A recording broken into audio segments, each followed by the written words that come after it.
Full of East African goods, I'm sure. On land reforms, President Museveni acknowledged land ownership issues and promised government efforts to find solutions.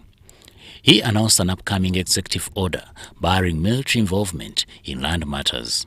On the 2026 presidential election, President Museveni declined to commit his candidacy, stating that discussions would occur at an appropriate time. This media engagement ended with President Museveni delivering his Christmas message.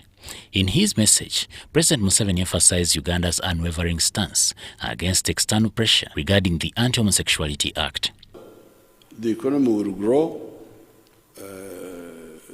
in spite of the pressures, and I would advise those ones who are putting pressures to stop, because it's not good for them. They will get a bad reputation, and we shall prove our point that African countries can stand on their own. He also urged vigilance against terrorism threats during the festive season. The terrorist is right ahead of you, but especially the vigilance of the people. Like during this festive season, when people are in the churches, they are in the mosques, they are in the markets, transport on the buses, because these are people who are not known in your area. They are coming from, they are trying to infiltrate from Congo. We try to identify them. If we get their pictures, we'll put them on the social media. On corruption, President Museveni rallied Ugandans to join hands in the fight against the vice. Samuel Senono, UBC News.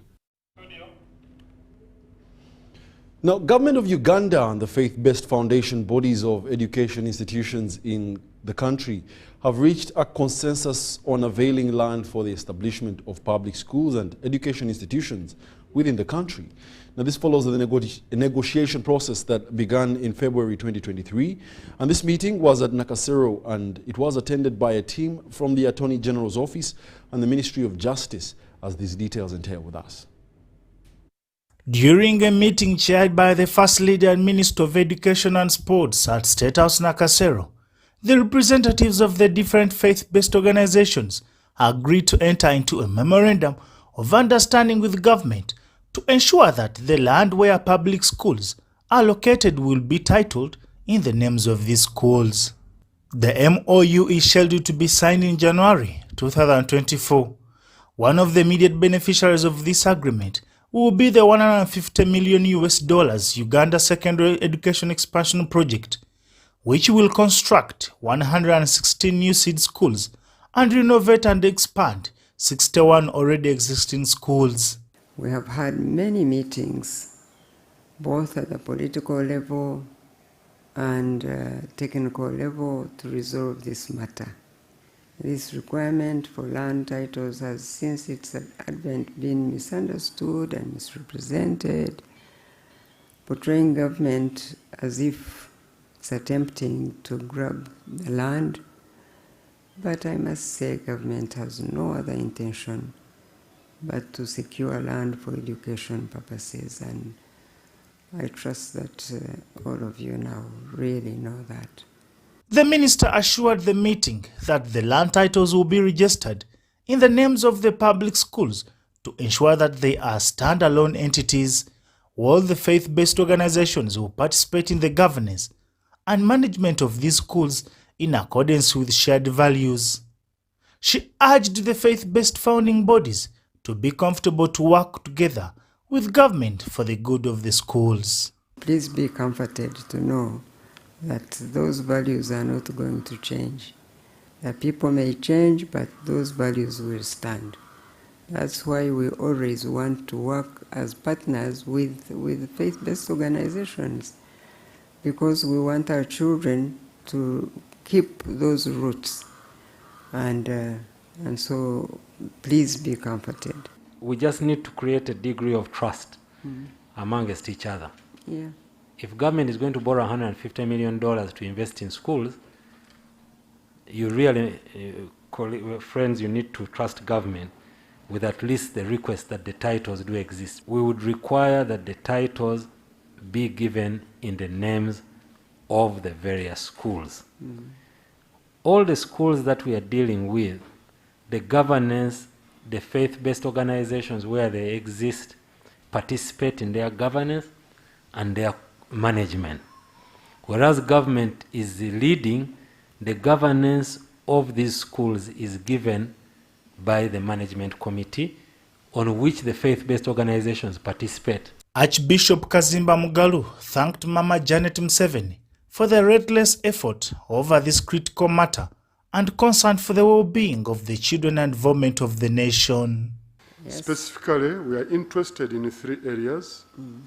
Governance, whereby the foundation body is part of this, because we don't want other people to come and we lose our mission ground. Security of church land and property, which is very important because land never expands. So Church of Uganda legal team has guided that provided the government and the church agree to the memorandum of understanding drafted by the technical committee, the options are lease and a lease agreement, but B, subtitling the land to the school under the trustees of the church, and this is acceptable. Like Church of Uganda registered trustees and the name of the school, then we know this title is for this school, but still for the Church of Uganda. Mama, this flexibility is entirely in the spirit of serving our nation. Baguma William, reporting for UBC. Now, lawyers from the side of Sheikh Abdallah Muhammad Semambo, contentious mufti elect by the General Assembly of the Uganda Muslim Supreme Council, have rejected a statement allegedly from the judiciary circulating by some of the UMSC members, lawyers Sobu Malzuk and Erika Nalukola Luyimbazi, say that the document had no indication of being from the judiciary and was full of lies. Yesterday, a statement from UMSC was issued saying that the High Court ordered suspension of all activities and non-implementation of the decisions from Gangu Group. Lawyers for Gangu Function have now rejected the statement. Advocates and people who took part in the proceedings before a court, we went through the purported news release. As was circulating in the social media, I've printed out a copy for ease of reference. And in our view as advocates, we find this press release to be suspect. First of all, it is suspect because it bears no signature of the author. So its authenticity is doubtful. Lawyer Arias Nalukoya Luyimbazi said there has never been a media interpretation of the court judgment, and the interpretation refers to an individual who is not in the court judgment.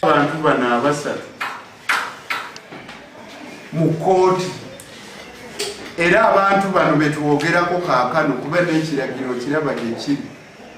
General Assembly si gye tuliko wabula ffe twogera ku bantu bano. Eyo bwe tunaaba tugenzeeyo ojja kuwulira. Naye ekintu kino bwe kiba kifulumye kikwata ku basiraamu ate nga nkuyanja. Bwe kiba tekikwatiddwa bulungi kisobola okutuleetera kalinsambulira.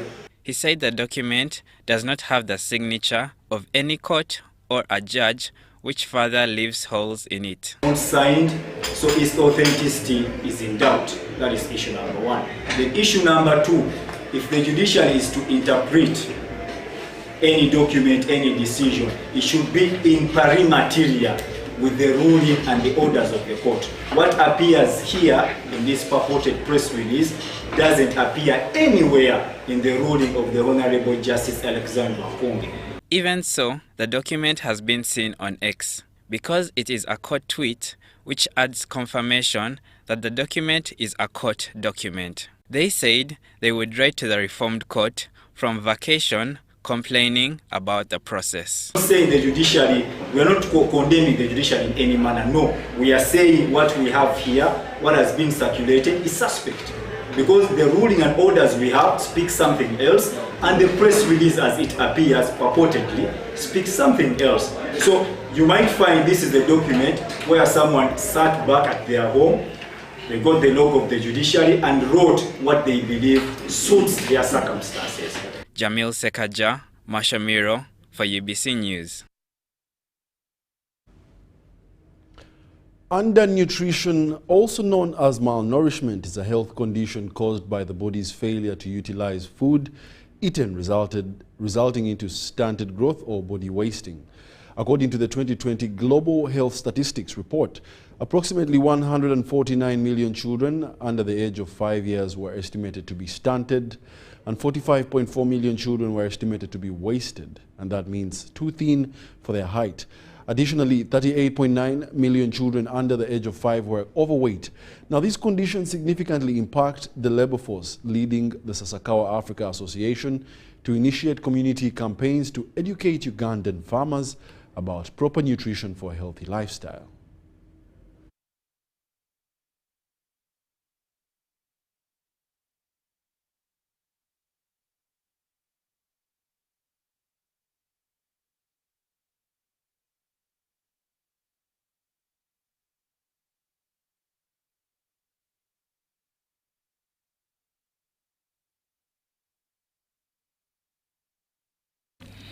Globally, close to 45.4 million deaths among children under 5 years of age are linked to malnutrition, with Africa leading with 59.5 million malnourished children.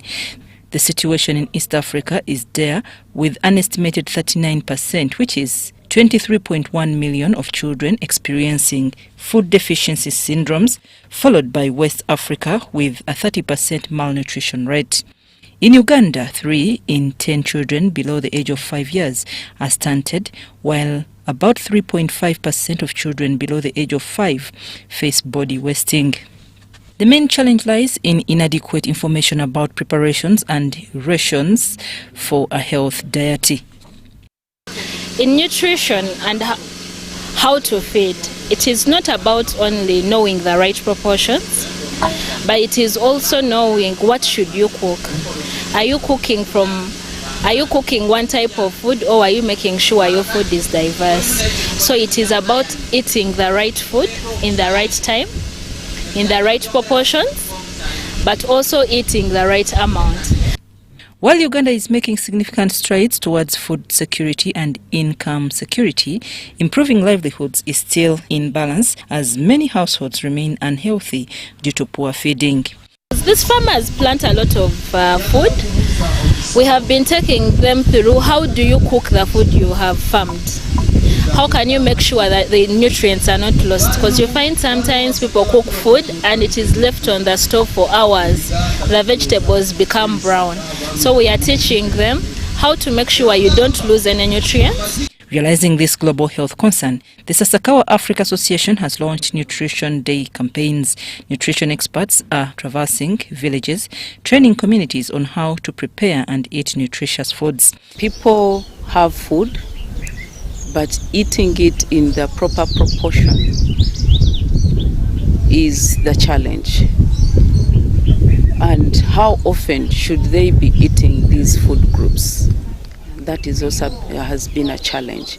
But we are so privileged to note that at least the farmers that we've been able to reach can now tell you that they try to consciously prepare their meals. The Sasakawa program on nutrition has instituted a one-stop nutrition model home in all project districts to address global health indicators. Nutrition-sensitive agriculture is not only nutrition per se, but it includes proper harvesting. It includes proper handling of the harvested food, and the storage practices should be according to practices that are going to safeguard the food throughout the storage period. According to the Technical Coordinator of Regenerative Agriculture, Sasakawa Africa Association has achieved a lot in food security, and under the new strategic plan, soil health and nutrition for farmers are now prioritized. We focus on nutrient-dense crops such as the orange fresh sweet potato, such as the high iron-rich beans, such as the biofortified maize. Those are some of the crops. But also, after focusing on the production of those crops, we also look at the food preservation. The resident district commissioner of Chiwaga District, Mariam Seguya, expressed gratitude to the Sasakawa Africa Association for their efforts in increasing food production in the region. She added that the government welcomes the approach to focus on proper nutrition and food safety for farmers to improve the health status of the population. I'm very happy with Sasakawa. An NG that has come up to Chivoga to sensitize our parents, especially mothers and children, on how to prepare food which is nutritious. Because you are very much aware, if the food is not nutritious, it causes, there will be diseases like anemia, kwashiorkor. Farmer extension services have predominantly concentrated on increasing food security and incomes, neglecting the aspect of nutrition security and eating a balanced, nutritious meal. Our concentration has been on food security through production, storage, value addition, and marketing. And we've been having a challenge of training and sensitizing our communities on how to prepare the food that we advise them to produce. Food security is not nutritional security. And this one actually now brings on board the demand to train our farmers on how to have a balanced diet. We need to strengthen the fact that for us to have food, it must be food that will build the body, that will provide health, and will also help in providing the necessary energy. I'm Nafka Farida and Douglas Setumba. Now, the Parliamentary Committee of Finance, Planning and Economic Development is impressed by the performance of SACCOs in Mubende District, which are supported by the government program under the Microfinance Support Center. Despite the progress, SACCOs have appealed to government to review the law and regulations that govern Uganda Microfinance Regulatory Authority, as these details share with us. The Minister of Finance, Planning and Economic Development designated the Microfinance Support Center as the implementing agency for setting up a specialized fund. In line with the initiative, the Finance Committee of Parliament embarked on a tour to monitor the progress and performance of the mainstream Wemyoga SACCOs in Mubende District as part of their oversight roles. Among the SACCOs visited are Bageza Cooperative Savings and Credit Society, Mubende Employees and Community SACCO, Mubende Municipality Women Entrepreneurs Association, among others. During the tour, the chairperson Bageza Cooperative Savings, Wilberforce Rugema, stressed the amended contracting regulations from legislative bodies in the sector. Register of Cooperative registers us, but then we are regulated by somebody else. We are licensed by somebody else. So we need something to come together such that we are under one ministry. However, the committee promised to address the existing challenges. We are going to align it to avoid. We've shared this with UMRA itself. We are going to see how we can align it, and then we say a certain threshold should be under the control and management of Bank of Uganda, and also to know that a certain threshold of the capital should be under the regulation of UMRA. So that one is a responsibility as a committee and as Parliament, and we are going to regulate that. Despite the challenges cited in the law governing SACCOs in the country, the committee was impressed with the performance of the SACCOs in Mubende District. Government's role to empower the active poor, because we have so many poor people, but there are those who are active. If you support the active poor, I think you are just supporting a better Uganda for all. So that's why we are here. But we are impressed by so far what these people have done on the ground. People are improving their lifestyle using this small money. I hope and I pray and I ask the government if they can add in more money to boost these circles they have started, because we have seen people receiving small money, but they are improving themselves. Microfinance Support Center for the work it has done. It has provided the money, the trainings, it has monitored It has mentored. At least we see that circles are moving from one point to another. And we look forward to helping them with the legislative, gaps that they are facing between capital for the lower microfinances and the other. Rebecca Natongo, Susan Inabugude, UBC News. The Ministry of Gender, Labour and Social Development is collaborating with civil society organizations to empower grassroots women with knowledge on climate change mitigation and adaptation. Raymond Ruyoka, the Executive Director of the Youth Advocacy and Development Network Uganda, emphasizes that women and girls are specifically targeted because they are more adversely affected by climate change compared to their male counterparts. Details in this report. Climate change stands out as one of the paramount challenges facing humanity, with women and girls constituting the most affected group.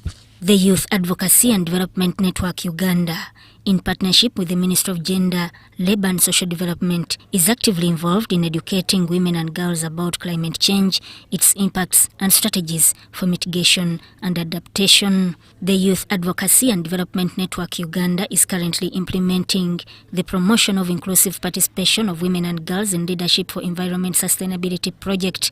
This initiative aims to equip women and adolescent girls from selected districts with enhanced capacity to advocate for issues affecting them, particularly climate change. This program is ensuring that leaders take charge of their climate resilience and climate adaptation interventions, but also ensuring that the women and girls are the center of the climate resilience and climate engagements. And as leaders, we are engaging the leaders of districts in these 5 districts of Nebi, Yombe, Napak, Amdat and Kamuli, to give space and empower women and girls to participate in processes that will promote their resilience of climate change. We know that climate change has affected communities, especially women and girls, in a number of ways. If you look at, for example, the livelihoods that our women and girls are engaged in, I think 80% of them are engaged in agriculture. So if there is any adverse weather changes, I think they are the first to be affected. But if you look at our young girls particularly, the scarcity of water, they're looking for firewood and other means of energy in the households is actually one of their roles in the rural areas. So bringing them to be part of the discussion is not only important, but also supporting them to design climate smart solutions. Esther Amase from Amdat district is among the beneficiaries of the promotion of inclusive participation of women and girls in leadership for environment sustainability project. After me gaining the knowledge of how to keep bees, and after YardNet providing for us some 2 beehives, actually me personally I got some 2 beehives and I added mine too. After there I realized that keeping bees is very important. Right now, actually, as I talk, I can manage my beehives. I bathe them myself. They're all colonized. And whenever I harvest 25 kilos maximum, and a kilo I sell at 6,000. Women activists stress that addressing the effects of climate change is crucial for reducing cases of gender-based violence. Have trained women on climate smart practices whereby they are able to grow fast growing food, because nowadays you can't tell when the next rains will come. These days when you expect rains is when they don't come. When you don't expect is when they come. So we are like giving them this clip that once you see the rains, prepare your gardens, grow these fast growing crops so that you're able to harvest, so that to have the food security in your families. The adverse effects of climate change, such as prolonged dry spells and flooding, are already evident. Therefore, programs focused on mitigation and adaptation are highly welcomed. Sudat Kaye and Adia Nakuti, UBC News. Is a lot happening? Now, Luzira Prisons has undertaken a commendable initiative by distributing over 700 cows, 120 goats and 90 sheep across 266 prisons nationwide. This generous gesture aims to bring Christmas near to inmates who are unable to travel home during the holiday season. Traditionally celebrates the birth of Jesus Christ on 25th of December. Each country marks the occasion uniquely with prayer preparations. Frank Waine, the spokesperson of Uganda prisons, underscored the significance of this annual practice in ensuring that all inmates in the country are cared for during the Christmas period. We are doing it because, as you know, we are on standby and the people we have cannot simply walk home. But Christmas being a very important celebration worldwide, it is always very important for us that we do something different from the usual.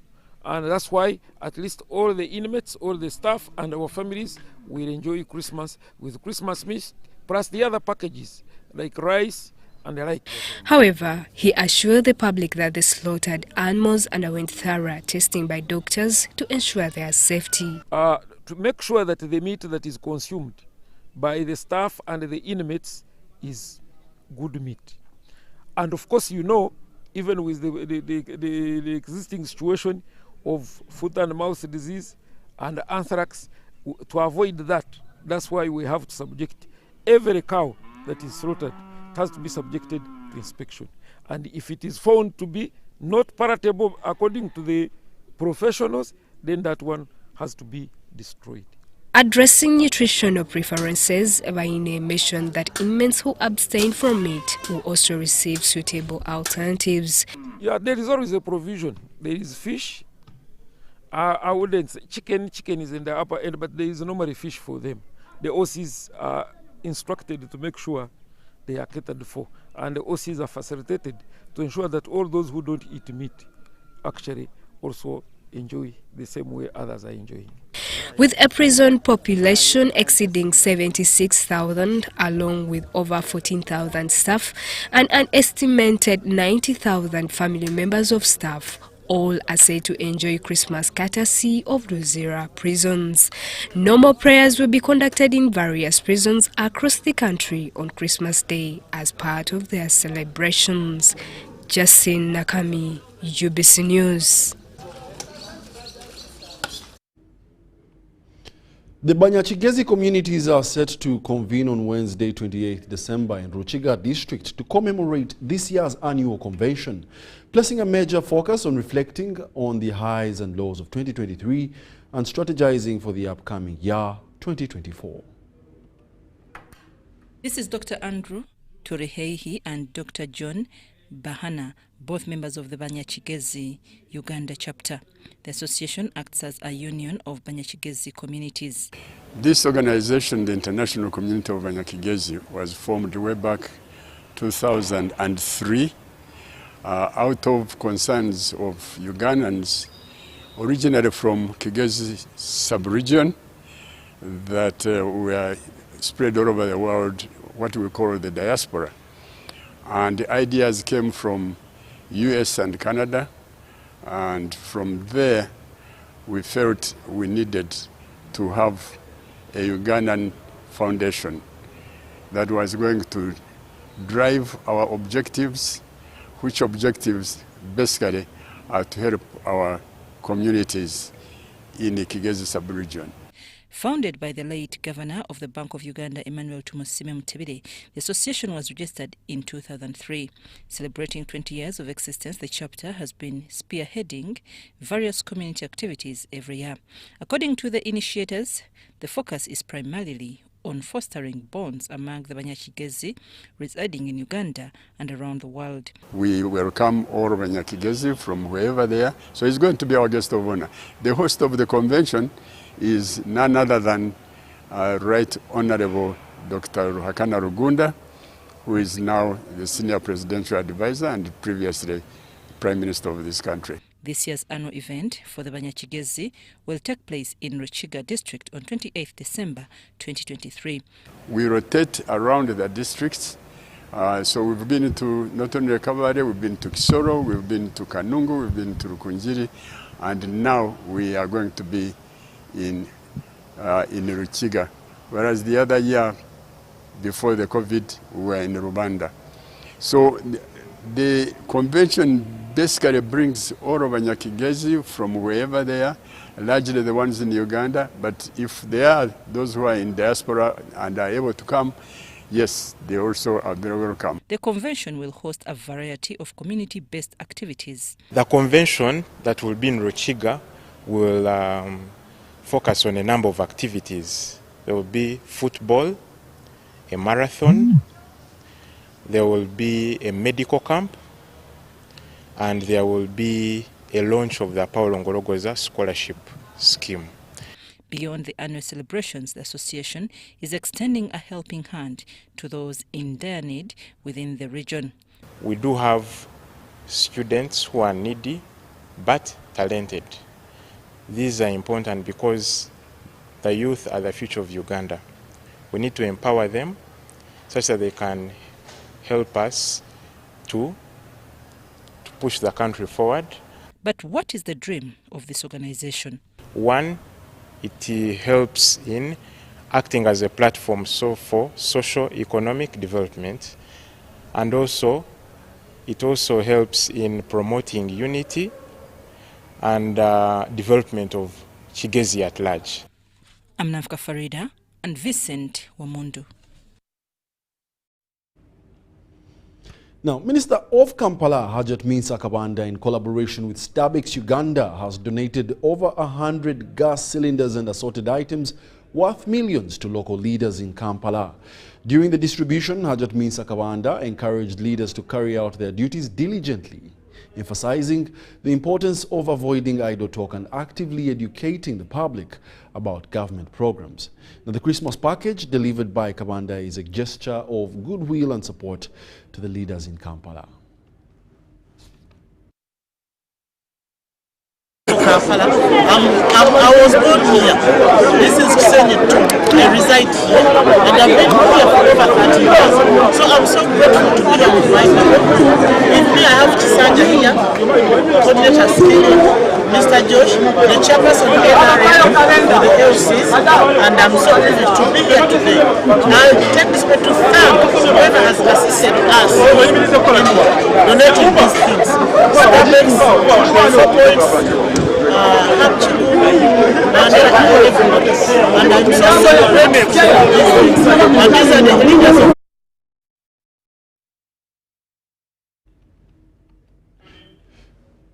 Christians are urged to exercise financial restraint during Christmas celebrations to ensure that they have the resources available for their children's education and other essential needs. The call was made by the Minister of State for Transport, Fred Byamukama, during his address as the chief guest at the 30th anniversary celebrations of the Dominican Sisters and the commissioning of a multi-million priest residence at St. Andrea Kahwa Catholic Parish in Kakumiro District.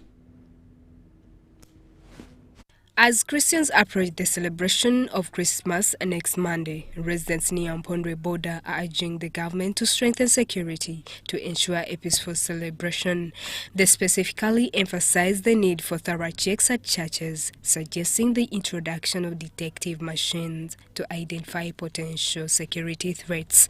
Because the enemy will also put on as one who is going also to church. So not only government but as community members, we also have to identify those who are coming as visitors. Much as we don't say visitors are bad, but we have to know who is a visitor and the reasons they have come. We should know that this is a visitor has entered in. When you are entering the church, you should know that this one is a new person, and if possible, gadgets should be put on the doorway. Checking each other is not a crime, so that church sermons can move on smoothly. Responding to the fears of the people near Mpondwe border, State Minister for ICT and National Guidance, Godfrey Kabyanga, reassured the public of the government's commitment to ensuring the security of all districts neighboring the Democratic Republic of Congo. We are doing everything possible to ensure people celebrate Christmas safely. I think the president reassured people yesterday, and our security organs are on the top of the game. All our security organs. So people shouldn't really get worried that there will be any big problem. But we also appeal to the civilians, the civilian population, to be vigilant, like we who stay on the border and people who stay in Kamwenge, Bundibujo, Ndoroko, and those Rwenzori mountains, Kabarore, this Bunyangabu, we should remain vigilant. So anybody who has any proximity to the Congo border should be vigilant. So that when you see any suspicious person, you should report that person to the security organs. But the security situation is okay, it's very calm and it's normal. Speaking to over 500 youths from Bukonzo County West, the minister urged the population to remain vigilant about security and report insuspicious individuals within the community. I would like to advise people not to leave the houses without any person when you are going to church. At least nowadays we have different services, so people should go to church in shifts, because it's not only the terrorists, but even the petty thieves can easily break into your house and even take the meat which you had bought for Christmas and all the presents. So we have to be very vigilant. In a similar vein, Leonard Imanishiwe, the Youth Executive Director from the Office of the First Lady, advised the youth to celebrate Christmas consciously and be vigilant against contracting diseases like HIV/AIDS during the festivities. We say adopt risk avoidance behavior, avoid things that may dispose you to injury, to harm, to sickness, HIV and AIDS, acquiring HIV and AIDS, to drug abuse and any other addiction that may affect you. So let's be responsible, let's be orderly, let's help our parents, let's enjoy the joy of being in a family. Now that was a story of concerns of security around the communities near Mpondwe border. But in other news, Christians are urged to exercise financial restraint during Christmas celebrations to ensure that they have the resources available for their children and other essential needs. The call was made by the Minister of State for Transport, Fred Byamukama, during his address as the chief guest at the 30th anniversary celebrations of the Dominican Sisters and the commissioning of a multi-million priests residence at St. Andrea Kahwa Catholic Church or Catholic Parish in Kakumiro District. Minister Byamukama cautioned residents against extravagance and urged them to avoid accumulating debts or engaging in divorce during the Christmas festivities. The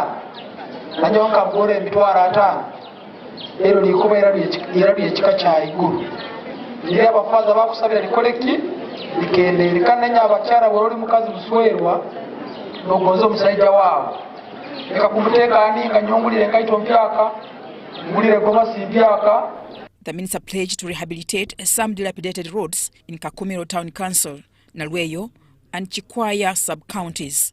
He also made a generous contribution of shillings 5 million towards basic requirements in the priest's house.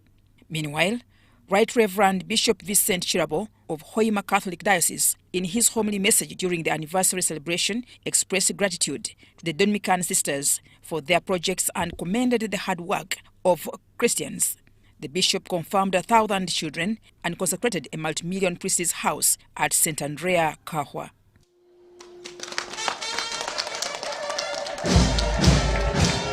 Mario Desire, representing the Dominican Sisters, highlighted the 30 years of their presence in Kakumiro, emphasizing their contributions in vocational training, support for vulnerable children, and projects aimed at enhancing household income. We have been here paying school fees for orphans, needy children around Kakumiro, even far from Kakumiro. And we have also put up a workshop, a very big workshop, which I can say manufactures or makes the church vestments for the priests, what the priests put on, church vestments. John Chabona, the head of laity in Hoima Diocese and chairperson of construction, revealed that Christians themselves contributed a total of shillings 545 million. This fund has been utilized for various church projects to enhance household income for Christians. I want to thank the parish priest, Reverend Father Mugisa Joachim, together with his team, who have managed to mobilize the Christians within Kakumiro and all the friends so that we are able to put up this magnificent building. The confirmed children expressed their gratitude to Bishop Chirabo for the Holy Sacrament of confirmation and shared the benefits of confirmation in their Christian faith. And the advice I can give to my fellow pupils is to fear God, because we know that's the beginning of wisdom.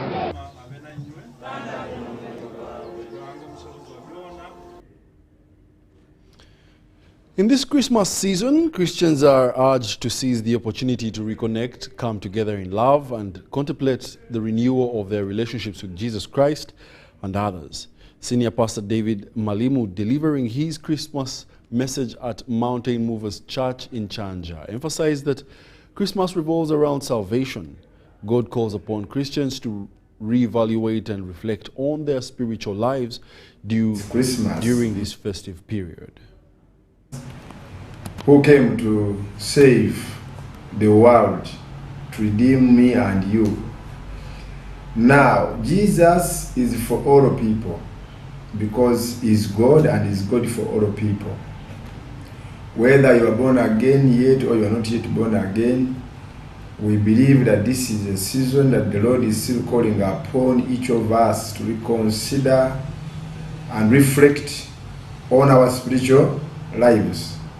So in this season, Christmas season, we also need to reflect on our relationship with other fellow human beings, with human race. Relationship in the families, our relationship with the people we work with, our neighbors, our fellow countrymen and women. You know, it's a time to mend our relationship. It's a time to share love with one another, and that's what makes it complete. When you understand the meaning of Christmas, which we are saying is about salvation of mankind, and then you give your complete life to Christ Jesus, then even all the other things that are surrounding you. Now, when he saves your life, he saves even everything. He redeems. Now we're talking about the Redeemer here now. He redeems now everything concerning your life, concerning your family. So we just want to think that it is an opportunity time for all of us as Ugandans, for all of us as friends all over the world to connect back again. The Christmas holidays bring immense joy, and while many associate it with snow, others find happiness in giving back. Namwandu Margaret Nkata, the founder of Reach Out Ministries, urged youth to be vigilant, emphasizing the priceless value of life. She conveyed this message during a gathering of ex-officers led by Pastor Paul Musisi of the Caring Heart Community Victory Church at Munyonyo, Buziga.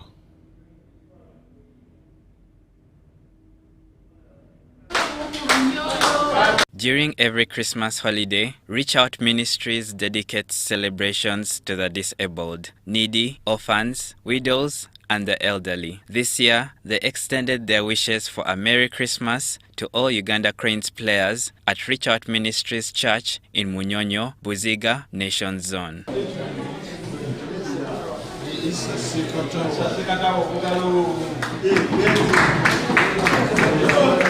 Widow Nkata Margaret shared that this initiative was a way of commemorating the late Pastor Daniel Nkata, who had a passion for football.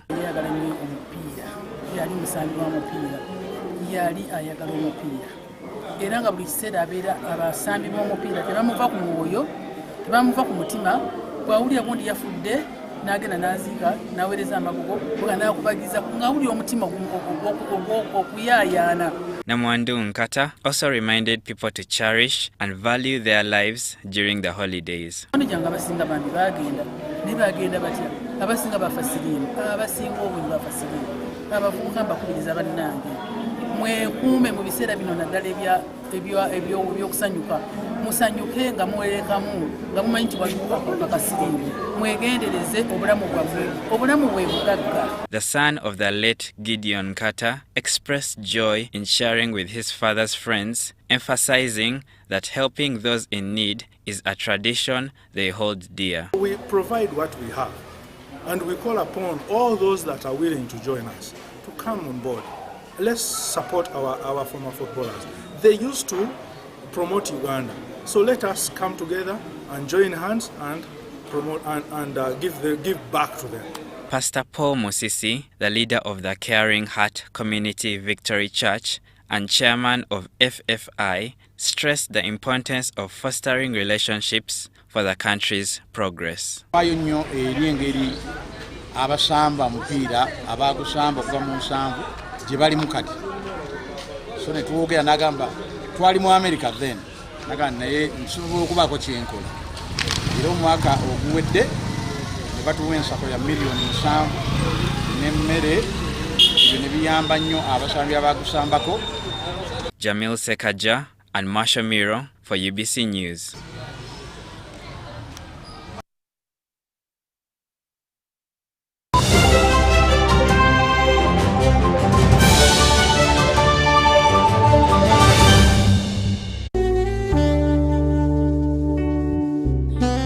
Bus Industries, Namamve, the manufacturers of buses for transporters, schools, tour operators, and special purpose vans and any customized vehicle.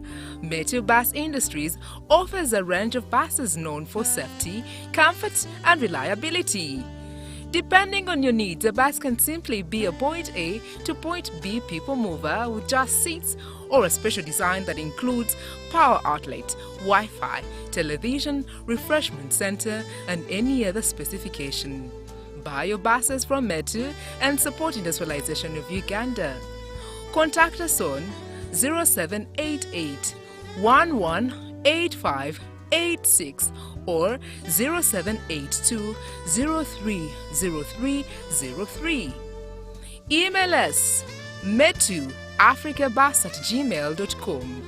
Visit our website www.metubusafrica.com.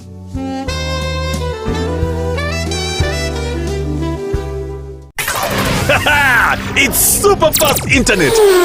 Oh, it's a super camera. It's a super battery. Phone battery full. Yeah, it's a super deal. Get the Capote Super from MTN now at a reduced initial deposit of only 49,000 shillings and pay the balance in Pola for as low as 833 shillings per day. Grab this Super Capote deal and get 2 GB of free MTN data every month for 8 months. Get the Capote Super now from any MTN shop countrywide. Everywhere you go, MTN, regulated by UCC. In this family, we can't agree on anything. Martha. We can't even agree on what to watch. All the games to play. Martha. Ndowoza Mulabi, we can't even agree on what to eat. At least the one thing for now we can all agree on is the soap to use. He likes that it's big and lasts long. Anti-economy. I like that it keeps my skin smooth. Ate alina echovu. And the children like that. It smells amazing.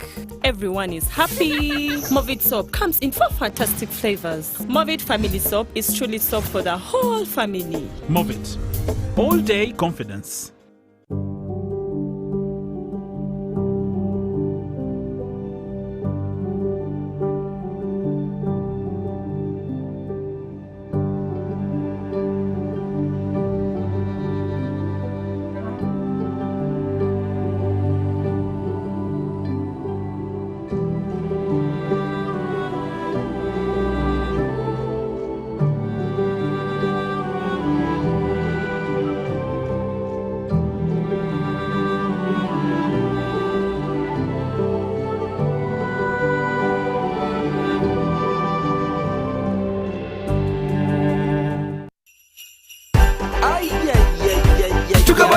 big tugabane. Share with your loved ones and tugabane. Gabula 2 liter gwesabula festive season eno tugabane. Pepsi Mountain Dew Mirinda. Twalira ko jajja mu kyalo tolinda. Drink at home on Christmas. You can even keep some for boys singing.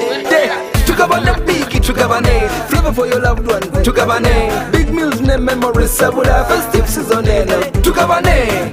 Grab a Pepsi hamper of any 2 liter of your choice and get a free Pepsi Max 330 ml. Share the cheer this festive season with Pepsi. Tugabane!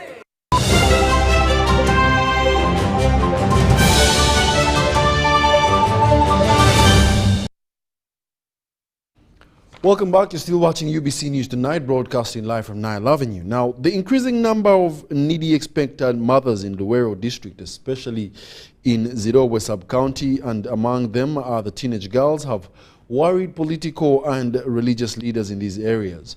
According to the statistics from Zirobwe Health Center 3, over 500 expectant mothers register every month at the facility. Out of these, 20% are teenagers. Expectant mothers registered at Zirobwe Health Center 3 every month, with many being teenage mothers, is worrying both political and religious leaders.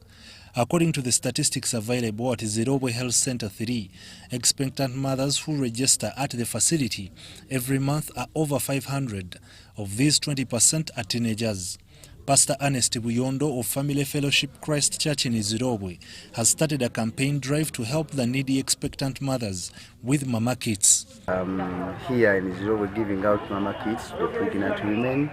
I began this work 15 years back, and I began it when I was preaching the gospel in Namuwongo, Kampala, where there were a lady who had nothing in her pocket, or even she was abandoned. That's how I began to do it, to help other people. So I've been doing this work of giving out mama kits almost 15, 14 years, and I've been doing it all over Uganda.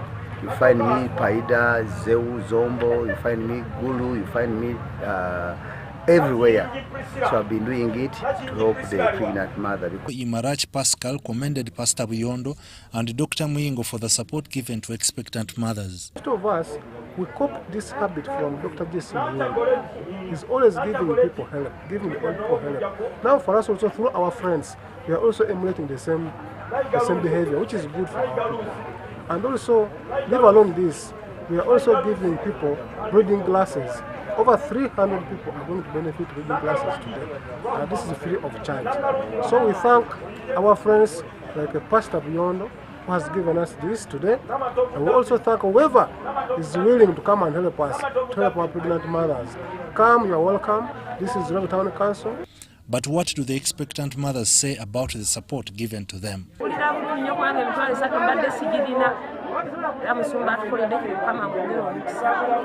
Nnyo era essanyu ly'amaanyi okubeera nga nfunye mama kiti kati nina essuubi kubanga mbadde sisuubira kubeera nga ndifuna kati ate ng'olubuto luweddeyo lubulako nnaku lunaku.